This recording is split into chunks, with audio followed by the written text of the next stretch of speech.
Hi guys, in this video we will discuss regarding the cardiac action potentials, and thus we will come into the concept of plateau potential, and we will also discuss regarding the pacemaker potential. So there are mainly two types of cardiac action potentials. First one is the fast response action potential, and second one is the slow response action potentials. അപ്പോൾ അങ്ങനെ രണ്ട് type action potentials ഉണ്ട്. അപ്പോൾ എങ്ങനെയാണ് ഈ action പൊട്ടൻഷ്യൽസിനൊക്കെ നമ്മൾ measure ചെയ്യുന്നത്, എങ്ങനെ നമുക്ക് മനസ്സിലാക്കാൻ കഴിയുന്നതെന്ന് വെച്ചാൽ they are measured using intra cellular electrodes. So as I already Z, there are two types of action potential. First one is fast response action potential, and second one is the slow response action potential. These fast response action potentials are seen in working myocardial cells. അപ്പോൾ myocardial ഫൈബേഴ്സിലാണ് fast response action potentials കാണപ്പെടുന്നത്. അപ്പോൾ slow response എവിടെ കാണപ്പെടുന്നത്? It's found in nodal tissues and junctional tissues. Not only that, it can be also seen in ischaemic myocardial cells or damaged myocardial cells. അപ്പോൾ normally working myocardial സെൽസിൽ നമുക്ക് fast acting action potential കാണാം, പക്ഷേ in ischaemic myocardial സെൽസിൽ നമുക്ക് slow response action പൊട്ടൻഷ്യലാണ് കാണാൻ കഴിയുന്നത്.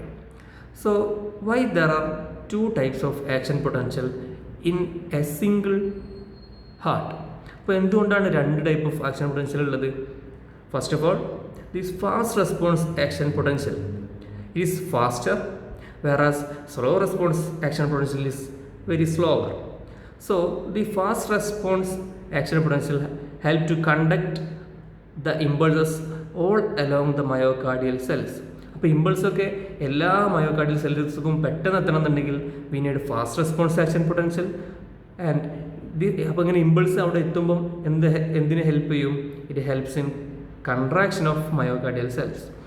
Whereas slow response action potential is slower, as I already mentioned, and they are present in pacemaker cells. അപ്പോൾ പേസ്മേക്കർ സെൽസിലാണ് സ്ലോ റെസ്പോൺസ് ആക്ഷൻ പൊട്ടൻഷ്യൽസ് ഉള്ളത്. അപ്പോൾ അതിൻ്റെ ഫംഗ്ഷൻ എന്താണ്? It helps in maintaining the rhythm. അപ്പോൾ നമ്മൾ കാർഡിയാക് റിതം ഒക്കെ maintain ചെയ്യുന്നത് പേസ്മേക്കേഴ്സ് ആണ്. അതിൽ കാണപ്പെടുന്നതാണ് slow response action potentials. So ഈ രണ്ടിൻ്റെയും ഇമ്പോർട്ടൻസ് നമുക്ക് മനസ്സിലാക്കി. Slow response action potentials pacemaker സെൽസിലാണുള്ളത്. അപ്പോൾ അത് റിതം മെയിൻറ്റെയിൻ ചെയ്യാൻ ഹെൽപ്പ് ചെയ്യുന്നത് സ്ലോ റെസ്പോൺസ് ആക്ഷൻ പൊട്ടൻഷ്യലാണ്. വേറെ കൺട്രാക്ഷന് ഹെൽപ്പ് ചെയ്യുന്നത് ഫാസ്റ്റ് റെസ്പോൺസ് ആക്ഷൻ പൊട്ടൻഷ്യലാണ്. അപ്പോൾ നമുക്ക് ഡീറ്റെയിൽഡ് ആയിട്ട് ഓരോ ആക്ഷൻ പൊട്ടൻഷ്യലിലേക്കും വരാം.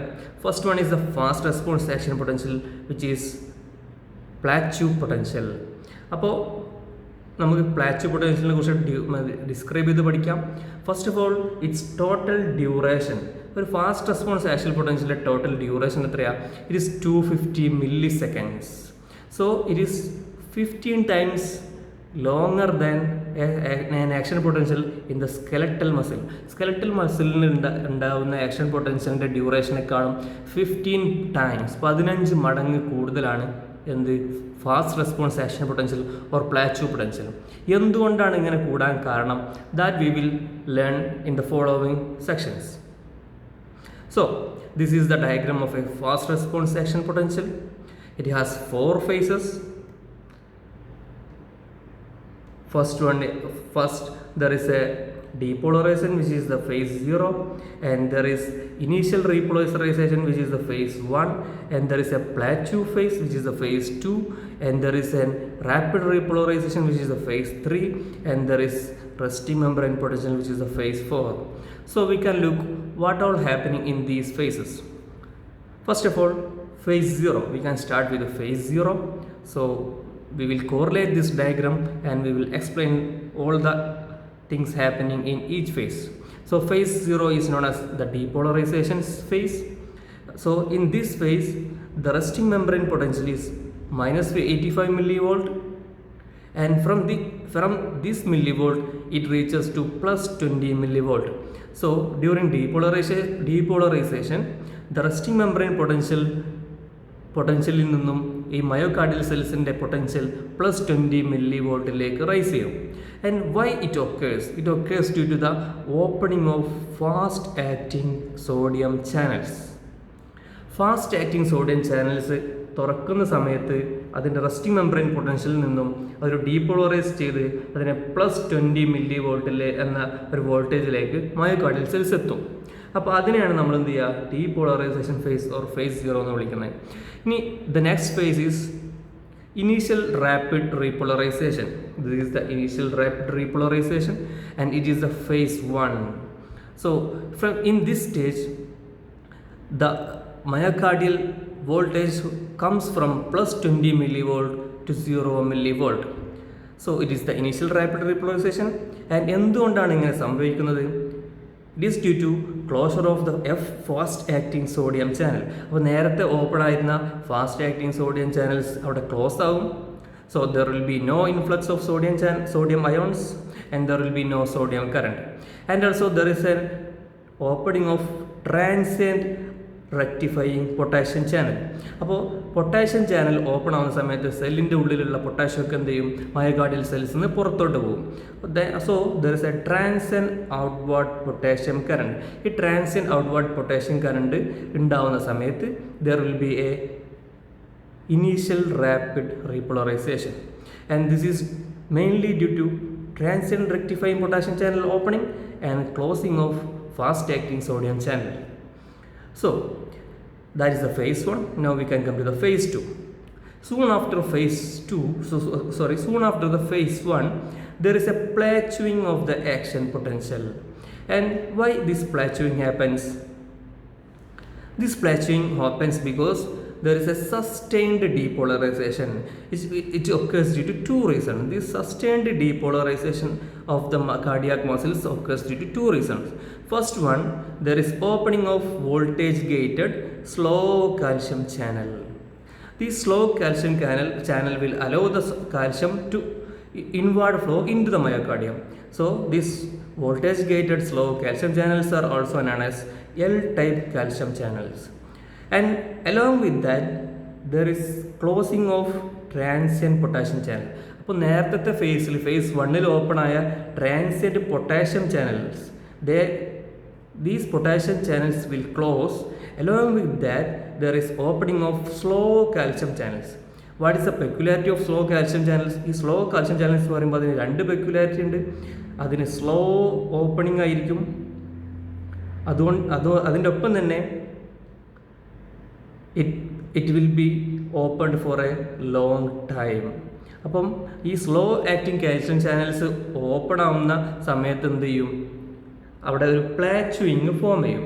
കാരണം എന്താണ്, potassium there is calcium influx. Low acting calcium channel open ആവുന്ന സമയത്ത് there is calcium influx and along with that there is closing of transient potassium channels which will results in the plateauing of the action potential and causes the phase 2 or the plateau phase.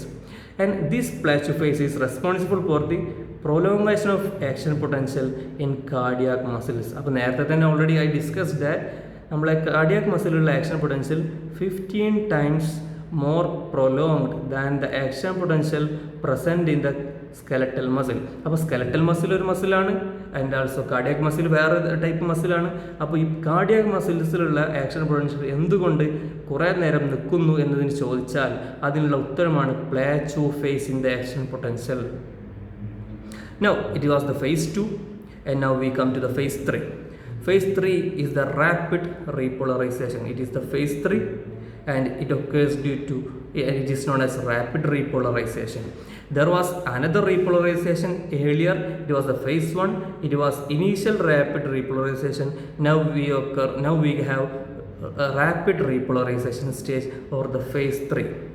So in here the action potential goes from 0 millivolt to -85 millivolt or the resting membrane potential, and it occurs due to the closing of L type calcium channel. അപ്പോൾ നേരത്തെ ഫേസിൽ plateau ഫേസിൽ L type അല്ലെങ്കിൽ slow calcium channel open ആയിരുന്നു. In this stage start by the closing of L type calcium channel. അപ്പോൾ L type calcium channel close ചെയ്യുകയും ചെയ്യും. അപ്പോൾ അങ്ങനെ അത് ക്ലോസ് ചെയ്യുന്ന സമയത്ത് there will be increased permeability of the potassium. അപ്പോൾ പൊട്ടാഷ്യം പെർമിയബിലിറ്റി അവിടെ കൂടും ചെയ്യും, അപ്പം പൊട്ടാഷ്യം എഫ്ലക്സ് കൂടും. And there is also opening of the outward delayed rectifying potassium channel. അപ്പം നമ്മൾ നേരെ ഒരു പൊട്ടാഷ്യം ചാനൽ അവിടെ ഓപ്പൺ ചെയ്യുകയും ചെയ്യും. അപ്പോൾ it will result in potassium efflux. അപ്പോൾ ഈ potassium efflux is the main reason why there is rapid repolarisation. അപ്പോൾ അവിടെ ഫേസ് 3 ഒരു റാപ്പിഡ് റീപോളറൈസേഷൻ ഒക്കെ രണ്ട് കാരണമുണ്ട്. ഒന്ന് closing of L type calcium channel, second one is the opening of delayed rectifying potassium channel. Now we come to the phase 4, which is nothing but the restoration of resting membrane potential. It is maintained between -80 to -90 millivolt, and it is due to the presence of sodium potassium ATPase. Now we come to the applied physiology. What is the applied physiology of this Plateau potential? So there is, I think you are familiar with arrhythmia. Arrhythmia is the alteration in the rhythm of cardiac muscles. So നമ്മളെ ഹാർട്ടിൻ്റെ rhythm abnormality ആണ് arrhythmia. And there is anti-arrhythmic drugs. അപ്പോൾ arrhythmia നമ്മൾ correct ചെയ്യാൻ ഉപയോഗിക്കുന്ന മരുന്നുകളാണ് anti-arrhythmic drugs. അപ്പോൾ there are various types of classification for anti-arrhythmic drugs, and all these most of the classification of anti-arrhythmic drugs are based on this action potential and Plateau potential.